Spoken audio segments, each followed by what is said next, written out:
بتاؤ کہ علامہ رفیق بھی ہے، ذرا بتاؤ کہ علامہ نحمده ونصلي ونسلم على رسوله الكريم، اما بعد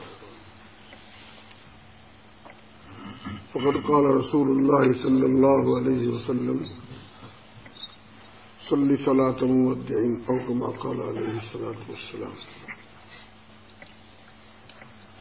حضرات صحابہ نبی کریم صلی اللہ علیہ وسلم کی خدمت میں حاضر ہوتے اور بڑی مختصر نصیحتوں کی درخواست کرتے تھے، کیونکہ ان کو عمل کرنا ہوتا تھا اور عمل مختصر بات پہ آسانی سے ہو جاتا ہے۔ گاؤں دیہات کے لوگ آتے، ذہن بھی ذرا ان کے دیہاتی کمزور ہوتے، وہ اس بات کی کوشش کرتے تھے کہ جو سنا جائے وہ یاد بھی کر لیا جائے اور اس پر عمل بھی کیا جائے، اور وہ چھوٹی و مختصر باتیں ہوتی ہیں جو ذہن میں اتر بھی جاتی ہیں، وہ محفوظ بھی ہو جاتی ہیں، ان پر عمل بھی آسان ہوتا ہے۔ چنانچہ ایک صحابی نے نبی کریم صلی اللہ علیہ وسلم سے درخواست کی کہ یا رسول اللہ مختصر سی نصیحت فرما دیجیے، تو آپ نے ارشاد فرمایا کہ صلی صلاۃ مودع، یہ حدیث ہے، صلی صلاۃ مودع، نماز پڑھا کرو ایسی جیسے تم گویا نماز کو رخصت کرنے والے ہو، اور نماز تمہیں رخصت کرنے والی ہے، یعنی تمہاری یہ آخری نماز ہے۔ بس یہ حیثیت ہو گئی۔ ظاہر ہے کہ یہ اتنی بڑی نصیحت ہے کہ نماز کی تحسین کی، نماز کو خوبصورت بنانے کی، نماز کے ظاہری اور باطنی آداب کے مکمل طور سے رعایت کرنے کی آپ نے نصیحت فرما دی، اس لیے کہ قاعدہ یہ ہے کہ جب آدمی کسی کو رخصت کرتا ہے اور وہ رخصت کرنا بھی ایسا ہو کہ خدا جانے اس کے بعد میں پھر ملاقات ہوگی یا نہیں، تو اس میں جتنی محبت کا اظہار کر سکتا ہے اتنا وہ کرتا ہے۔ مثال کے طور پر کوئی گھر کا بڑا بوڑھا آدمی حج کو جانے لگے اور طبیعت بھی گڑبڑ رہتی ہو، عمر بھی کافی طبیعی کو پہنچ گئی ہو، اب وہاں جا کر بہت سے لوگوں کو بخار آ جاتے ہیں، بہت سے لوگ وہاں کی آب و ہوا کو برداشت نہیں کر پاتے، وہیں رہ جاتے ہیں۔ کچھ لوگ خواہشات اور تمنا بھی لے کے جاتے ہیں کہ اللہ بس میں تو وہیں رہ جاؤں، مگر رہنا ہوتا بڑا مشکل ہے۔ ہمارے قافلے میں ایک دن جب ہم جا رہے تھے سن 60 میں حج کو، تو 26 آدمیوں کا قافلہ تھا، حضرت جی کی معیت میں ہم لوگ جا رہے تھے، تو ایک نوجوان نہیں، اچھا خاصی عمر کا تھا، 30-35 سال کی عمر کا، تو وہ راستے بھر یہ کہتے گئے کہ حضرت جی میرے لیے تو ایسی دعا کر دو کہ وہیں رہ جاؤں، بس میرے شادی شدہ بھی نہیں تھے، ان کے اہل و عیال بھی نہیں تھے، بال بچے بھی نہیں تھے، مجرد جیسے پیدا ہوئے تھے ماں کے پیٹ سے ویسے ہی تھے، پیچھے آگے کچھ نہیں تھا، کسی کی کوئی ذمہ داری نہیں تھی، تو حضرت ایسی دعا کر دو کہ میں وہیں رہ جاؤں۔ وہ ہمارا حج جون میں ہوا تھا، اور جون میں بہت سخت گرمی ہوتی ہے، لوئیں چلتی ہیں وہاں، باہر کے لوگوں کے لیے وہ لوئیں بعد دفعہ ناقابل برداشت ہوتی ہیں، تو وہاں ہم نے جا کے دیکھا تو لوگ بہت مر رہے تھے، ایک دن میں 10 جنازے، 8 جنازے، 15 جنازے حرم شریف سے اٹھتے تھے، اور وہ ہمارے حاجی ارشاد علی خان جو تھے ساتھی ہمارے، جو بہت تمنا لے کے گئے تھے کہ وہیں رہ جاؤں، وہ آ کے بتاتے کہ حضرت آج تو 8 جنازے اٹھے۔ میں نے کہا ٹھیک ہے، 11ویں آپ بھی ہو سکتے ہیں ان میں کل، کہنے نہیں بس اب کے تو ایسی دعا کر دو گے خیریت سے گھر ہی واپس پہنچ جاؤں، اور بس پھر اگلے دوسرے تیسرے چوتھے حج میں آؤں تو پھر تمہاری تو بڑی تمنائیں تھی یہیں رہ جانے کی کہ جی بس اب کے تو خیریت سے گھر ہی آپ کے ساتھ چلا جائے۔ ایک روز ہم نے کہا، میں نے کہا دیکھو حاجی جی آج کتنے جنازے اٹھے، اچھا اتنا وہ سمجھنے لگے تھے، باوجود اس کے کہ عربی کا ایک حرف نہیں جانتے تھے، کچھ بھی پڑھے لکھے نہیں تھے، مگر وہ اتنا سمجھنے لگے تھے کہ جنازہ اگر ایک ہوتا ہے تو کہتے ہیں وہ حرم کا اعلان کرنے والے الصلاۃ علی المیت الحاضر، اور اگر کئی جنازے ہوتے ہیں تو پھر یوں کہتے ہیں الصلاۃ علی الاموات الحاضرین۔ تو اس لفظ کو سمجھ گئے تھے، وہ ہم سے پوچھے اس کا کیا مطلب ہوتا ہے؟ میں نے کہا ایک ہو تو علی المیت الحاضر کہتے ہیں، اور بہت سے ہوں تو پھر علی الاموات الحاضرین کہتے ہیں۔ تو وہ اس لفظ پہ غور کرتا تھا، اور پھر اس کہہ رہا تھا آج تو بہت جنازے اٹھتے۔ میں نے کہا آج کتنے اٹھتے ہیں؟ کہ جی آج تو 17 تھے، 17 جنازے اٹھتے۔ تو وہ بہت گھبراتا تھا، یا تو تمنا کرتا تھا کہ اللہ میں وہیں رہ جاؤں، اور جب وہاں دیکھا رہنے والوں کو تو گھبرانے لگا۔ زبانی تمناؤں کا کچھ اور ہوتا ہے، اور اندر سے دل کی چاہت کا اور مطلب ہوتا ہے۔ دل کی چاہت کے بعد تو پھر آدمی خوشیاں محسوس کرتا ہے، لیکن موت کا ایسا مسئلہ ہے کہ یہ دور سے چاہے اچھی لگتی ہو، مگر جب سر پہ آ کے مسلط ہوتی ہے تو 100 برس کا بوڑھا بھی جو یہاں بالکل اپاہج اور معذور ہو چکا تھا، وہ بھی یہ تمنا کرتا ہے کہ اور 10-5 دن کی نکل آتی تو اچھا تھا، لیکن ایسا نہیں ہوتا۔ جب آ جاتی ہے تو وقت ایک بھی لمحہ بھی نہیں ملتا اس کو۔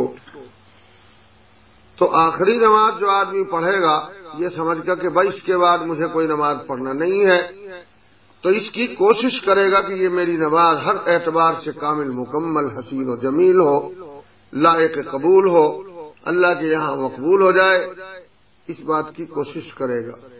اور اس طرح کی نماز جب بنتی ہے، جب اس کے تمام فرائض، اس کے تمام واجبات، تمام سنتیں، تمام مستحبات خشوع اور خضوع اور اندر اور باہر سے ہر اعتبار سے صحیح ہو جائے، تب وہ نماز ہوتی ہے پیش کر دینے کے قابل۔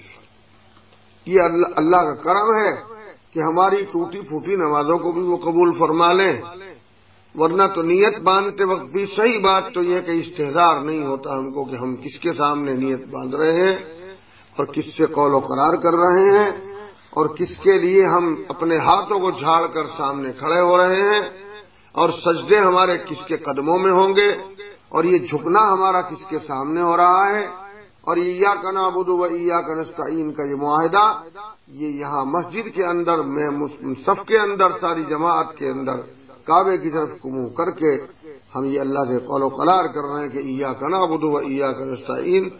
استحضار نہیں ہوتا اس میں، کیونکہ اس کی مشق بھی نہیں کرتے، پریکٹس بھی نہیں ہوتی۔ کوئی بھی کام دنیا میں بغیر مشق اور پریکٹس کے نہیں ہو سکتا۔ جب تک کہ کھانا پکانے کی بھی مشق نہ ہو تو کھانا اچھا نہیں بنایا جا سکتا۔ جب تک کپڑا سینے کی پریکٹس نہ کریں تو کپڑا بہترین نہیں سی سکتا۔ موٹر چلانے کی اگر مشق اور پریکٹس نہیں کی گئی تو اسے بھی صحیح نہیں چلا سکتے۔ تو پھر یہ نماز تو بہت باریک چیز ہے، اس کی اگر ہم مشق نہ کریں گے تو یہی نماز کہاں ہم ایسی پیش کر دیں گے کہ بس یہ آخری تحفہ ہماری جانب سے قبول کیجیے۔ اس پر ہم کو تھوڑی تھوڑی محنت کرنی چاہیے، مشق کرنی چاہیے، تکبیر تحریمہ سے، یعنی بلکہ وضو سے ہی اس کا استحضار ہونا۔ ہمارا وضو بھی استحضار کے ساتھ نہیں ہوتا۔ وضو کرتے ہیں، جو وضو کی دعائیں ہیں وہ بھی ہمیں محفوظ نہیں ہے، آخر وہ دعائیں لا حاصل اور اکارت تو نہیں ہے۔ بسم اللہ بھی پڑھنا بھول جاتے ہیں جو سب سے پہلی چیز ہے، کیوں؟ باتوں ہی سے فرصت نہیں، احباب بیٹھ گئے، باتیں ہو رہی ہیں، اسے محسوس ہی نہیں ہوتا کہ اس وقت میرا کام بسم اللہ پڑھنے کا تھا، اور پھر اس کے بعد میں مجھے ہاتھ دھوتے ہوئے یہ پڑھنا تھا، منہ دھوتے ہوئے یہ پڑھنا تھا، چہرے پہ پانی ڈالتے ہوئے اللہم بیض وجہی کما تبیض الوجوہ، اے اللہ میرے چہرے کو ایسا سفید کر دے جیسا تو وہاں اللہ والوں کے چہروں کو سفید کرے گا۔ اس طرح کی دعائیں ہیں۔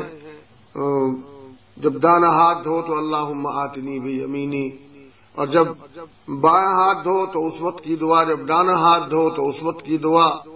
یہ دعائیں ہیں، اگر ان دعاؤں کا استحضار ہو تو کیا کوئی وضو کرتا ہوا دنیا بھر کی باتیں کرے گا؟ لیکن ہمارا وضو بھی دنیا کی باتوں میں گزر جاتا ہے، اور وضو کو بھی ہم خوبصورت بنانے کی کوشش نہیں کرتے، اور پھر ہماری نماز ہوتی ہے تو تکبیر تحریمہ سے لے کر السلام علیکم تک ہم کو کسی ایک رکن کا بھی استحضار جیسا ہونا چاہیے ویسا نہیں ہوتا۔ اس کو ہم خشوع اور خضوع سے اس کو رنگین اور حسین و جمیل نہیں بناتے، یہ بہت بڑی کمی ہے۔ اللہ سے امید تو یہ ہے کہ وہ ہماری لستم پشتم نمازوں کو بھی قبول فرما لیں گے، لیکن کوئی بھی آدمی اپنے کسی پیر کو، شیخ کو، اپنے باپ کو، اپنے اعزاء اقربا کو کوئی تحفہ اگر دیتا ہے تو کم سے کم اس کو خوبصورت بنا کے دیتا ہے۔ اگر چیز معمولی بھی ہوگی تو اوپر کا جو اس کا پیک ہوگا وہ کچھ اچھا بنا کے دیں گے، خوبصورت کر کے دیں گے کہ کم سے کم لینے والے کا دیکھ کر ایک دفعہ کو تو جی خوش ہو جائے۔ ہم تو اپنی نمازوں کا پیک بھی صحیح کر کے نہیں بھیجتے۔ تو یہ نماز ہماری بس چل رہی ہے، بہرحال فرض ادا ہو رہا ہے۔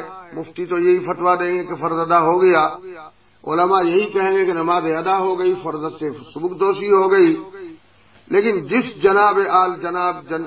جس عالی جاہ میں ہم اس کو پیش کر رہے ہیں اس عالی جاہ کے لائق بنانے کے لیے ہم اس پہ محنت نہیں کرتے، اگرچہ بنا نہیں سکتے اس کے لائق۔ ما عبدنا کا حق عبادتی وما عرفنا کا حق معرفتی، سب سے بڑے پیغمبر اور رسول نے اپنی عبادت اور اپنی معرفت کو یوں فرمایا کہ یہ میرا حق نہیں ادا کر سکا ہوں میں، لیکن کوشش تو جاری رکھے آدمی، کوشش بھی نہیں ہو رہی ہے۔ تو ایک جملہ فرمایا، نصیحت بڑی مختصر سی، یاد بھی ہو گئی، ذہن میں بھی اتر گئی، اور انہوں نے تو عمل بھی کیا ہی ہوگا جن کو یہ نصیحت فرمائی تھی، لیکن یہ نصیحت خالص ان کے لیے نہیں تھی بلکہ امت کے ہر فرد کے لیے یہ نصیحت ہے، علماء کو، مشائخ کو، اساتذہ کو، بڑوں کو، بوڑھوں کو، مردوں کو، عورتوں کو، بچوں کو، نوجوانوں کو، سب کو یہ نصیحت ہے کہ میاں کیا خبر اگلی نماز پڑھنے کا موقع ملے گا کہ نہیں ملے گا، اس نماز کو ذرا خوبصورت بنا کے آخری سی نماز بنا کے پیش کر دو۔ تو ہمارا کوئی بڑا بوڑھا حج کو جانے لگے تو اس کو ہم بہت محبت سے وہاں تک جاتے ہیں، لندن کے ایئرپورٹ تک جاتے ہیں چھوڑنے کے لیے، رخصت کرنے کے لیے، اور دعائیں لیتے ہوئے اور دعائیں دیتے ہوئے کہ شاید پھر ملاقات نہ ہو، اور پھر ایک دفعہ ملیں گے، پھر دوبارہ ملیں گے، پھر سہبارہ ملیں گے، معانقہ و مسافہ ہوگا، اور گلے سے لگ کر لپٹیں گے، روئیں گے۔ اس طرح کا ہم رخصت کرتے ہیں نا، اور جوان آدمی کو، بیٹے کو، بھائی کو بھی اسی طرح رخصت کرتے ہیں، اس لیے کہ مرنا کوئی بڈھوئی کے لیے مقدر میں تھوڑا ہی ہے، تو سب کے ہاتھ ساتھ لگا ہوا ہے۔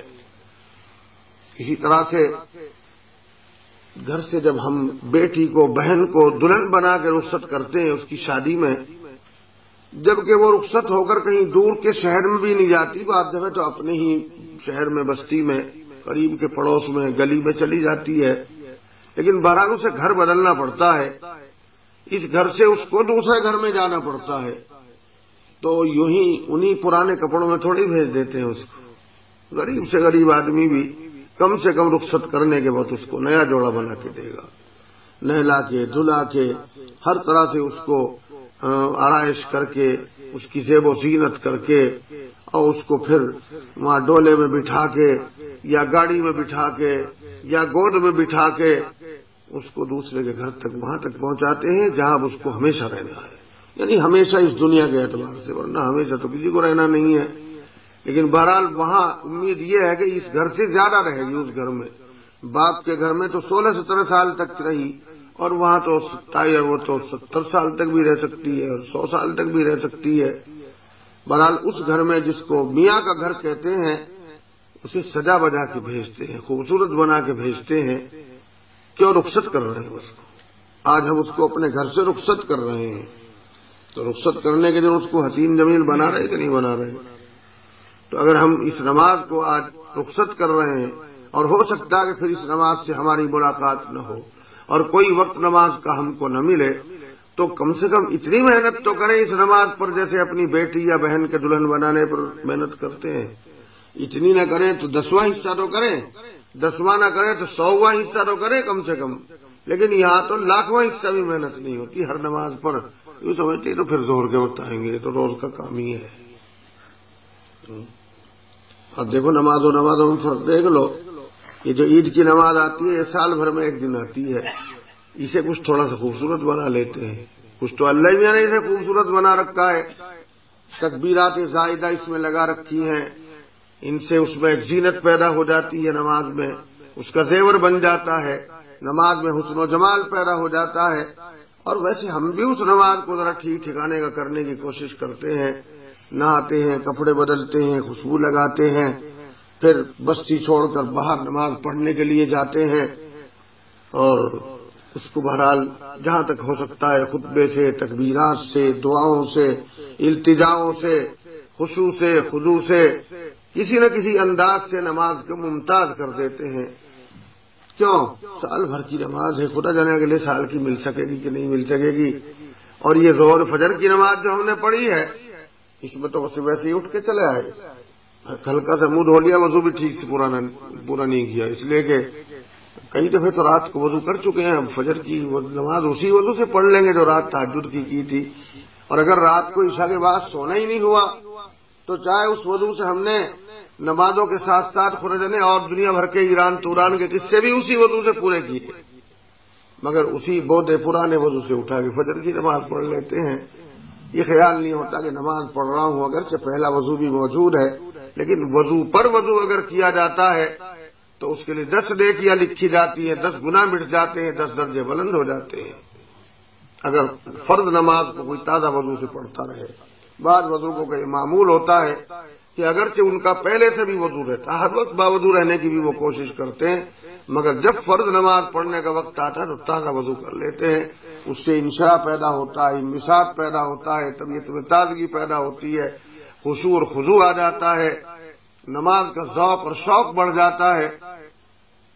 تو ہم فجر کی نماز پڑھنے کے بعد اس کو یہ تھوڑی سمجھ رہے ہیں کہ آج خدا جانے ظہر کی پڑھیں گے نہیں پڑھیں گے، نہیں، ظہر سے بعد تک کے تو منصوبے اور پلانے، تو نماز ہی کہاں چلی جائے گی جب ہم ابھی کام پہ بھی جائیں گے، سودا خریدنے عید کا جائیں گے، آج تو شاپ کریں گے، آج تو سارا ہی کام صاف کر دیں گے، تو پھر ہم نماز کیوں نہیں پڑھیں گے ظہر کی؟ مولوی صاحب وہم میں کیوں ڈالتے ہیں آپ؟ کیا ہم ظہر کی نماز نہیں پڑھیں گے؟ 50 سال سے تو ہم برابر فجر کے بعد ظہر کی نماز پڑھ رہے ہیں، ابھی ہماری عمر ہی کیا ہے، کہیں بیماری نہیں ہے، کسی قسم کا کوئی درد نہیں ہے، صحیح جسم ہے، بالکل پیٹ صحیح ہے، آنتیں ٹھیک ہیں، دانت ٹھیک ہیں، ہاتھ پیر ٹھیک ہیں، کہ درد نہیں، شکایت نہیں، کچھ نہیں، پھر بلا وجہ مولوی لوگوں کو کیا ہو گیا یہ وہم میں ڈالا کریں کہ شاید وقت آگے نماز کا نہ ملے۔ ان اوہام سے کیا کھائے؟ معلوم کھولیا تھا معلوم ہوتا ہے، لیکن جب ہم حالات کو دیکھتے ہیں کہ ایسا ہوتا ہے کہ کوئی بیماری ہے، کوئی تکلیف نہیں ہوتی، کوئی کسی قسم کا بھی خطرہ اور وسوسہ نہیں ہوتا، تمام ڈاکٹر روزانہ معائنہ کر کے کہہ رہے تھے کہ بالکل حالات ایک دم نارمل ہے، کسی قسم کی کوئی پریشانی نہیں ہے، مگر اسے یہ کیا معلوم ہے کہ سڑک پہ چلنے والی گاڑی سے گاڑی ٹکرائے گی، وہ ڈاکٹر کو تھوڑے پتہ چلتا، وہی رہ جاتے ہیں۔ سینکڑوں واقعات ہیں جوانوں کے ساتھ بھی پیش آتے ہیں کہ فجر کے بعد ظہر کی نماز پڑھنے کا ان کو وقت نہیں ملتا، تو اگر ہم اس نماز کو حسین اور خوبصورت بنانے کے لیے تھوڑا یہ سوچ لیا کریں تو نماز میں لپک پیدا ہو سکتی ہے، ذائقہ پیدا ہو سکتا ہے، اس میں ایک حسن اور خوبصورتی آ سکتی ہے۔ یہ حدیث میرے ذہن میں آئی اس لیے کہ سورت تو الحمدللہ وہی پڑھی گئی جو اس سے پہلے پڑھی جا چکی تھی، دوسری رکعت میں بھی ہم نے سوچا، ہماری تو نماز بھی ایسی ہوتی ہے، اس میں بھی یہی سوچتے رہتے ہیں کہ یہ پڑھا تو کیا کہیں گے، یہ پڑھا تو کیا کہیں گے، یہ بھی نماز میں خطرہ ہی پیدا ہوتا ہے۔ بہرحال دونوں صورتیں الحمدللہ ایسی پڑھی گئی جن کے متعلق تھوڑا بہت کچھ نہ کچھ ہو چکا ہے، اور پھر سوچا کہ کیا کہیں، تو یہ ذہن میں حدیث آ گئی صلی صلاۃ مبدل، اور آئی اس لیے کہ یہ آج کا روزہ آخری روزہ ہو سکتا ہے، اور رمضان کے مہینے کی صرف 2 نماز ہی ہم کو مل سکتی ہیں، یہ بھی ہو سکتا ہے، ظہر اور عصر، اور مغرب تو پڑھی جائے گی اگر چاند ہو گیا تو رمضان کے بعد، چاند ہوتے ہی رمضان ختم ہو جائے گا یا غروب ہوتے ہی ختم ہو جائے گا، چلو چاند تو اگر 2 گھنٹے پہلے بھی نظر آ جائے تب بھی رمضان ختم نہیں ہوتا، لیکن غروب اگر ہوگا چاند کے دن تو غروب ہوتے ہی رمضان ختم ہو جائے گا۔ یہ نہیں کہ صاحب انگریزی مہینوں کی طرح سے رات کو 12 بجے ختم ہوگا، ہماری انگریزی تاریخ تو رات کے 12 بجے بدلتی ہے نا، لیکن یہ چاند کی شرعی اسلامی تاریخ تو یہ کون رات کے 12 بجے اندھیرے میں اٹھ کے دے گا گھڑیوں کو تاریخ بدلی کہ نہیں بدلی، یہاں تو اتنا موٹا گھنٹہ لگا رکھا ہے آسمان کے اوپر کہ اسے ڈوبتا ہوا دیکھو اور تاریخ بدل دو۔ اسلام کا سارا مزاج آسان ہے، آسان طریقے اس نے اختیار کیے، تو آج ہو سکتا ہے کہ ہمیں صرف رمضان کی 2 ہی نماز پڑھنی ہو، عصر اور ظہر اور عصر، اور یہ بھی ہو سکتا ہے کہ مقدر والوں کو کل کا روزہ بھی مل جائے، ایک طرف اگر دیکھتے ہیں کہ بھیا 29 پہ بھی 30 کا ہی ثواب ملتا ہے، یا دعا یہی کر لو کہ یہاں 29 رکھے اور 30 کا ثواب مل جائے، کرنا کچھ بھی نہ پڑے، ہل لگے نہ پٹ کر یہ کام چوکے ہی چوکا ہو۔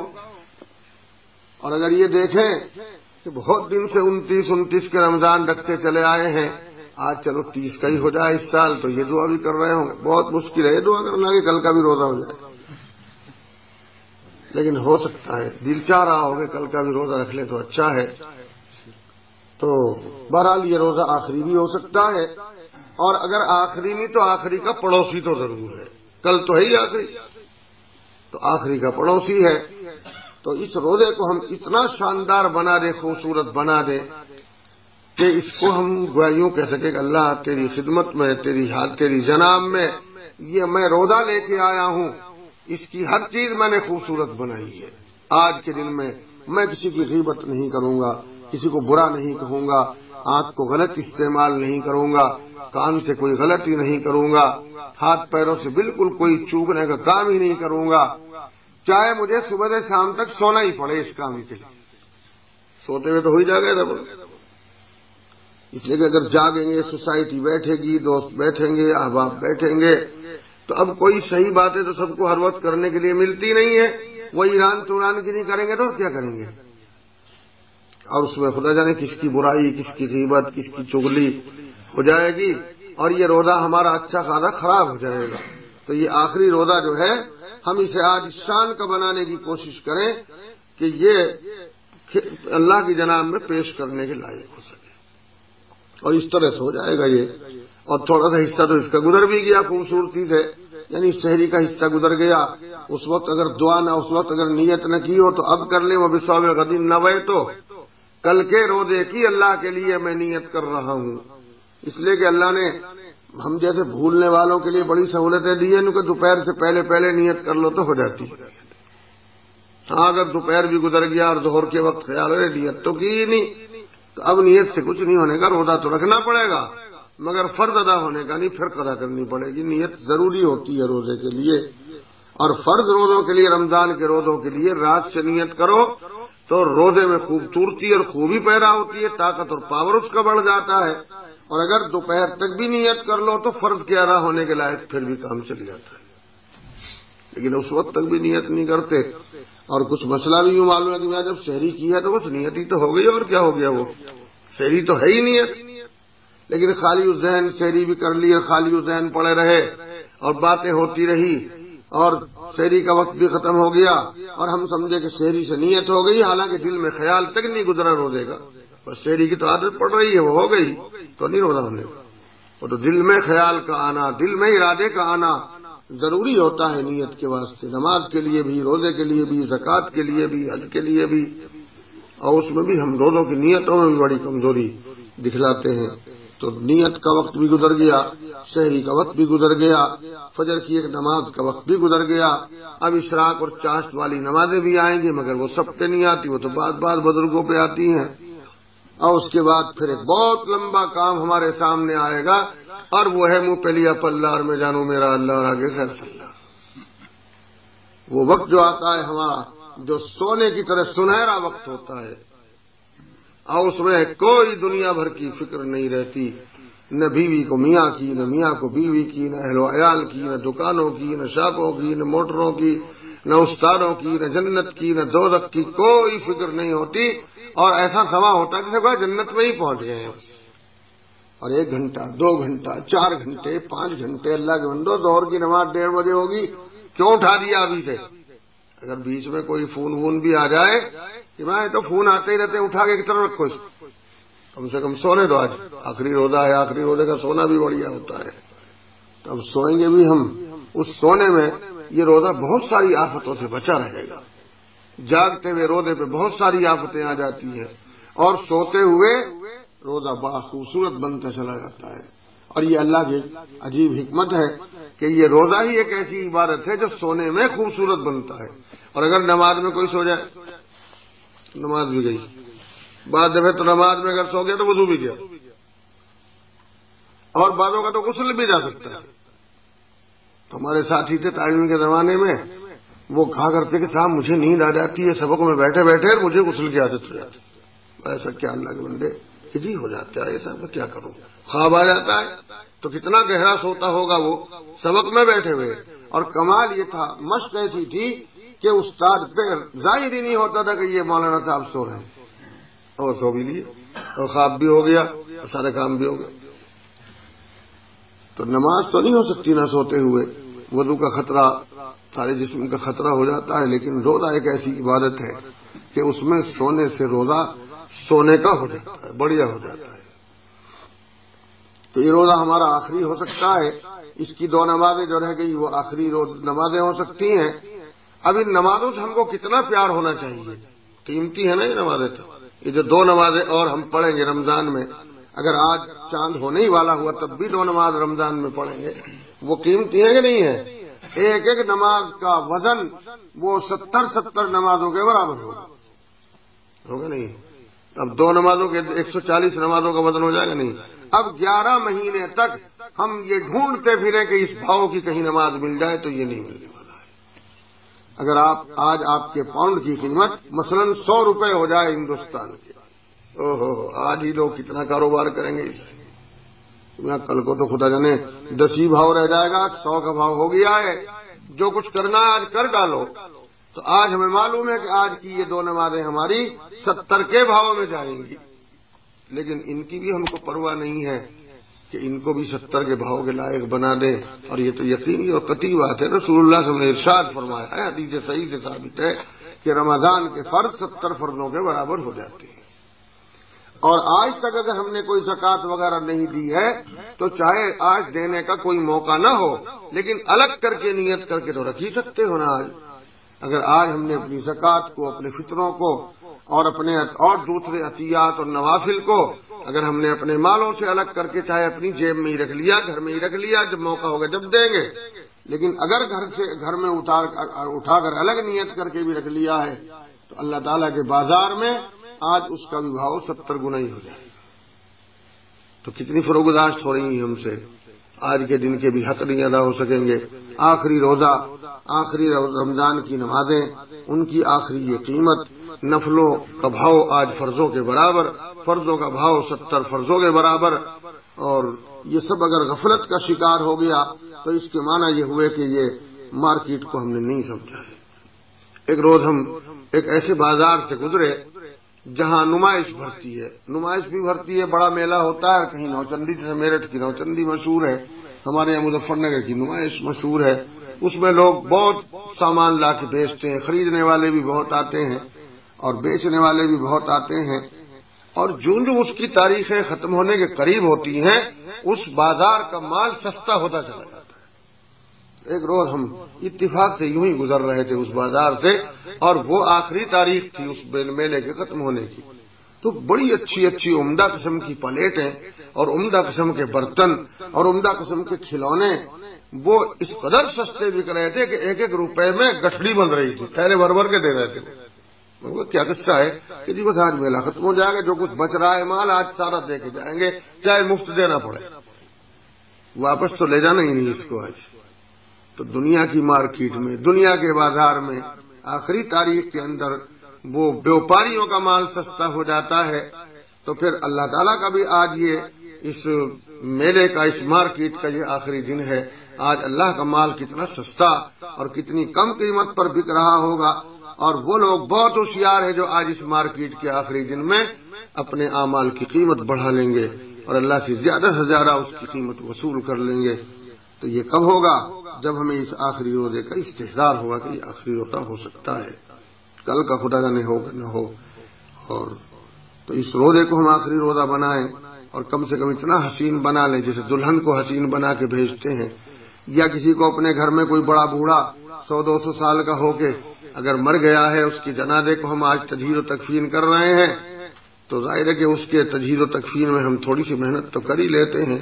خوشبو وغیرہ لگاتے ہیں، کافور لگاتے ہیں، لوبان وغیرہ کی دھونی دیتے ہیں، عطریات چھڑکتے ہیں، کیونکہ بس آخری ملاقات ہے. پھر اس کی صورت دیکھتے ہیں، زیارتیں کرتے ہیں. پھر قبر میں رکھنے کے بعد بھی ذرا تھوڑا پلہ ہٹا دو بھائی دیکھ لیں. پھر اس کے بعد تو کبھی دیکھنا ہی نہیں ملے گا. کرتے ہیں نا یہ؟ کیوں؟ اس کو رخصت کر رہے ہیں. تو جس کو رخصت کرتے ہیں اس سے محبت بڑھ جاتی ہے. تو آج رمضان کو رخصت کر رہے ہیں کہ نہیں کر رہے ہیں؟ نہیں، ابھی نکل کو کریں گے. دیکھو کیسا ایک دم آج ہی رخصت کر رہے ہیں. معلومات طبیعت کا تقاضا یہی ہے کہ ہاں آج رخصت کر رہے ہیں. آج کو ہم رمضان شریف کو رخصت کر رہے ہیں یا کل رخصت کریں گے تو محبت سے، پیار سے، روتے ہوئے اور پچھتاتے ہوئے، اس طرح جیسے نبی کریم صلی اللہ علیہ وسلم خانہ کعبہ کو رخصت کر رہے تھے اور خانہ کعبہ سے رخصت ہو رہے تھے جب کفار مکہ اور قریشی خاندان کے لوگوں نے آپ کو مکے میں رہنے نہ دیا اور بحکم خداوندی آپ نے ہجرت فرمائی اور مکے سے آپ روانہ ہوئے تو سب سے آخر میں آپ خانہ کعبہ کا طواف کر کے رخصت ہوئے ہیں اور خانہ کعبہ کی طرف منہ کر کے اس کو مخاطب بنا کر یوں فرما رہے تھے کہ تو جانتا ہے کہ مجھے ساری زمین کے اوپر سب سے زیادہ محبت تجھ سے ہے. تو جانتا ہے کہ میرا تعلق تجھ سے سب چیزوں سے زیادہ ہے. اگر تجھ کے تیرے اندر رہنے والے لوگ مجھ کو یہاں سے نکلنے پر مجبور نہ کرتے تو میں یہاں سے نہ جاتا. اور حسرت بھری آواز سے روتے ہوئے، پچھلے پاؤں ہٹتے ہوئے خانہ کعبہ سے رخصت ہو رہے تھے نبی کریم صلی اللہ علیہ وسلم، جبکہ رسول اللہ صلی اللہ علیہ وسلم کی ذات گرامی کعبے سے بڑھ کر ہے. مگر بہرحال کعبہ اللہ کا گھر ہے، اللہ کا رسول خدا، وہ بیت خدا سے اس طرح رخصت ہو رہا ہے. یعنی ایک دوسرے کی کیسے احترام. کعبہ جب احترام پہ آتا ہے تو نبی کریم صلی اللہ علیہ وسلم کے واسطے جھک جاتا ہے، کعبہ جھک جاتا ہے. اور جب رسول اللہ صلی اللہ علیہ وسلم رخصت ہوتے ہیں تو کعبے کی حضرت بڑے نگاہوں سے دیکھتے ہوئے رخصت آنسو کے ساتھ رخصت ہوتے ہیں. وہ ان کو رخصت کرے تو اس طرح، یہ ان کو کریں تو اس طرح. تو جب کسی محبوب چیز کو چھوڑنا ہی پڑے، بہت میں خداوندی، جیسے بیٹیوں کو بہرحال چھوڑنا ہی پڑتا ہے کہ بیٹی باپ کے گھر کے لیے نہیں پیدا ہوتی، وہ تو دوسرے کے گھر کے لیے پیدا ہوا کرتی ہیں. تو ان کو اگرچہ وہ رخصت کرنا ضروری ہے مجبوری سے محبت کی چیز کو، تو جیسے اس پر حسرت ہم کو ہوتی ہے، کم سے کم رمضان کی رخصتی پر بھی ہم کو اتنی ہی حسرت ہونی چاہیے. اس لیے کہ بیٹی اگرچہ لگتے جگر ہے، جسم کا ٹکڑا ہے اور وہ ہمارے بہت کام بھی آتی ہے، یہاں دنیا میں اور آخرت میں بھی کام آتی ہے. اور یہ رمضان کا مہینہ بھی ہمارے یہاں بھی کام آتا ہے، وہاں بھی کام آتا ہے. یہاں کیا کیا لے کے آتا ہے؟ اپنے دامن میں افطاریاں لے کے آتا ہے، اپنے دامن میں سحریاں لے کے آتا ہے، اپنے دامن میں یہ فرائض کو بہت قیمتی بنا کے لے کے آتا ہے. اللہ کی رحمت کو لے کے آتا ہے، اللہ کی مغفرت کو لے کے آتا ہے، جہنم کی آزادیوں کو لے کے آتا ہے، جنت کی خوشبوؤں کو لے کے آتا ہے، قرآن کریم کی تلاوت کو لے کے آتا ہے، تراویح اور قیام رمضان کو لے کے آتا ہے، اعتکاف اور لیالی قدر کو لے کے آتا ہے. اور جب جاتا ہے تو ان سب چیزوں کو لے کے چلا جاتا ہے. اعتکاف بھی ختم اور لیلۃ القدر بھی ختم اور تراویح بھی ختم اور قیام بھی ختم اور تلاوت بھی ختم. بہت غنیمت ہے کہ یہ 5 وقتہ نماز ہماری رہ جائے. رخصتی کا دن ہے، اس لیے حدیث میرے ذہن میں ٹھیک ہے اللہ نے ڈالی تھی صلی صلاۃ مودعین، اس رمضان کو رخصت کریں تو حسرت بھری نظروں سے اس کو رخصت کریں اور اس کی پھر دعا کریں کہ اللہ یہ ہمارا آخری رمضان نہ ہو، خدا کرے کہ پھر ہم کو یہ رمضان ملے اور پھر اپنے اعمال کو ہم بڑھائیں اور ان کی قیمت بڑھائیں اور اللہ کے بازار میں قیمتی بنا کے پیش کریں. اور ایک نہیں، اور اللہ میاں رمضان کے بعد رمضان اور رمضان کے بعد رمضان. اور اگر بڈھا بھی یہ تمنا کر لے کہ اللہ میاں 1000 رمضان تو دے ہی دیجو کم سے کم، تو نہ دے گا نہ دے، لیکن 1000 رمضان کا ثواب تو مل ہی جائے گا.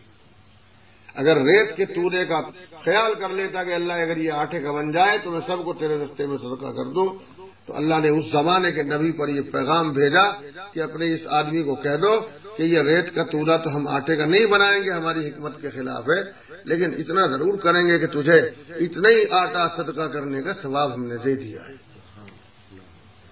ریت کے تودے کو آٹا بننے کی اور اس کو صدقہ کرنے کی جو تمنا کا مظاہرہ کہ کچھ کرنا تو نہیں پڑا لیکن ثواب مل گیا ہے. تو اگر ہم یہ تمنا کر لیں اللہ سے کہ اللہ 1000 رمضان دے دیجو ہمیں، 1000 رمضان تو آدم علیہ السلام کے زمانے میں بھی مشکل سے کسی کو ملے ہوں گے، مگر دعا کر لیں، تمنا کر لیں تو 1000 رمضان کے روزوں کا اور اس کے تمام اعمال کا ثواب اللہ دے دے گا. تو کیا بھائی اس کے خزانوں میں کون سی کمی پڑتی ہے. تو بہرحال اگلے رمضانوں کی دعا کریں، قیام و تراویح کی دعا کریں. اس رمضان میں جو ہم سے کوتاہیاں ہوئی روزے میں، قیام میں، تراویح میں، ان کی ہم معافی مانگ لیں اور وہ ساری رحمتیں اور مغفرتیں جو اس میں تقسیم ہوئی ہیں وہ ہمارے دامنوں میں سوراخ ہونے کی وجہ سے کہیں ادھر ادھر کو بکھر گئی ہوں تو ان کو سمیٹنے کی کوشش کریں اور اس رمضان کی برکات کو پورے سال تک استعمال کریں تو انشاءاللہ تعالی اللہ تعالیٰ کی یہ محرومی نہیں ہوگی. اللہ تعالیٰ ہمیں ہر قسم کی عافیتیں عطا فرمائے اور اس رمضان کی برکتوں سے مالا مال فرمائے اور آئندہ کے اور بہت سارے رمضانوں کی بھی اللہ ہم کو توفیق دے. الحمدللہ الذی ہدانا لہذا وما كنا لنهتدي لولا ان هدانا الله.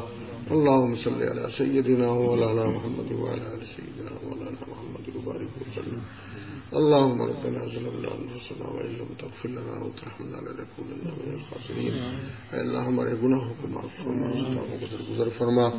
اللہ اپنے فضل و کرم سے اس رمضان کی رحمتوں اور مغفرتوں اور اس کی تمام نعمتوں کو اے اللہ ہمیں عطا فرما. اے اللہ اس کی برکات سے ہم کو محروم نہ فرما. اے اللہ اس کی برکتوں کو پورے سال تک ہماری زندگی میں کار فرما. اے اللہ ہر قسم کی آفات و بلیات سے ہماری حفاظت فرما. ہمارے سابقین ماں باپ، آبا و اجداد، اساتذہ و مشائخ جو ہم سے پہلے دنیا سے رخصت ہو چکے ہیں، اے اللہ اس ماہ مبارک کی برکتوں سے ان کی مغفرت فرما، ان کی قبروں کو انوار سے بھر دے. اے اللہ جو ہمارے زندہ لوگ ہیں ان کو اس رمضان کی برکت سے ہر قسم کی عافیت اور سلامتی عطا فرما. ہماری اولادوں کو ہماری آنکھوں کی ٹھنڈک بنا. اے اللہ ہماری اولادوں کو صالح بنا. اے اللہ ہم کو اچھی اولادیں عطا فرما. جو لوگ اولاد کے خواہش مند ہیں اللہ ان کو صالح اولاد عطا فرما. اے اللہ بے علموں کو علم عطا فرما، بے عملوں کو عمل کی توفیق دے. اے اللہ ہمارے اخلاق کو بلندی دے، سخاوت و شجاعت دے، تقوی و طہارت، امانت و دیانت کے جواہرات عطا فرما. اے اللہ علم نافع نصیب فرما، رزق واسع عطا فرما، عمل صالح دے، اخلاص و استقامت دے. اے اللہ ہر قسم کے رذائل سے ہماری حفاظت فرما، کینہ و بغض سے بچا، حسد و ہوا سے بچا، بخل سے بچا. اے اللہ تمام ان حرکتوں سے ہماری حفاظت فرما جو تیرے نزدیک پسندیدہ نہیں ہیں. اے اللہ ہمارے دلوں کو اپنی محبت سے مالا مال فرما، اپنے حبیب کی سچی محبت عطا فرما. اے اللہ ہم کو اپنا خوف عطا فرما. اے اللہ ہم کو ایمان کامل عطا فرما، عمل صالح عطا فرما. اے اللہ دونوں جہان کی مسرتیں عطا فرما، حیات طیبہ عطا فرما. ہمارے گھروں کو جنت نشان بنا دے، ہمارے اہل و عیال کو اے اللہ ہماری آنکھوں کی ٹھنڈک بنا دے. اے اللہ جن لوگوں نے ہم سے دعاؤں کو کہا ہے ان کے مقاصد میں کامیابی عطا فرما. اے اللہ جو لوگ مقدمات میں پریشان ہیں ان کو مقدمات سے نجات دے. جو لوگ پردیش کی پریشانیوں میں ہیں اللہ ان کو پردیش کی پریشانیوں سے بچا. اے اللہ جو لوگ غربت کا شکار ہیں ان کی غربتوں کو دور فرما. اے اللہ ہمارے مدارس کی حفاظت فرما، تمام خطرات و فتن اور شرور سے اللہ محفوظ فرما. ہماری مساجد کی حفاظت فرما، ہمارے ملکوں کی حفاظت فرما. اے اللہ ہم کو ہر قسم کی سلامتی اور امن و عافیت عطا فرما. اے اللہ سارے جہان کے مسلمانوں کی حفاظت فرما، حرمین شریفین کی حفاظت فرما، سارے عالم کی حفاظت فرما، دنیا انسانیت کی حفاظت فرما. اے اللہ ہم کو ایک اور نیک بنا دے، ہمارے دلوں میں اللہ صفائی عطا فرما دے. اے اللہ ہمارے اخلاق میں بلندی عطا فرما دے. اے اللہ آنکھوں کو پاکیزہ نگاہیں عطا فرما اور کانوں کو پاکیزہ سماعتیں دے اور گویائیاں پاکیزہ دے اور فکریں صحیح دے اور ادراکات عقل صحیح عطا فرما، شعور صحیح عطا فرما، علم عطا فرما، عمل عطا فرما، عطا و بخشش سے مالا مال فرما. اے اللہ اپنے فضل و کرم سے ہماری مغفرت فرما.